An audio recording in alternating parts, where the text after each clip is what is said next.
Почти 150 жителей столицы обратились за помощью в травматологический пункт после укусов бродячих собак. Таковы данные за этот месяц. В каких районах Якутска наблюдается наибольшее скопление агрессивных собак, выяснял Артур Габышев. В последнее время количество нападений бродячих собак на человека практически не уменьшается. К примеру, можно привести меня. 9 июля на этом самом месте меня укусили. В таких ситуациях не стоит откладывать лечение на потом. Необходимо сразу же обращаться в травмпункт. По данным, пациентов стало меньше, чем в прошлом году. Когда я обращался в травматологический пункт, я был третьим за день. Укус бродячей собаки может привести к вирусу бешенства, инкубационный период которого составляет от 1 недели до 3 месяцев. Это и является поводом немедленного обращения в медицинское учреждение. Какая первая помощь, при укусах?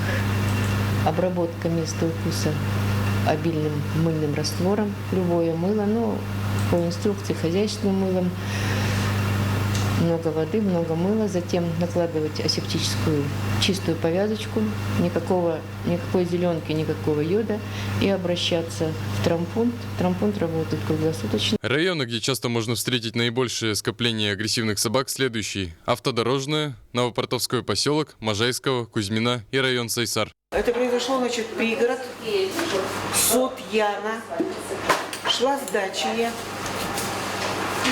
шла на остановку, 7:30 утра, собака выскочила, укусила за ногу. В данное время до сих пор бытует мнение, что при бешенстве нужно сделать 40 уколов в живот. Это далеко не так. Вместо 40 уколов в живот сейчас уже 6 уколов в плечо.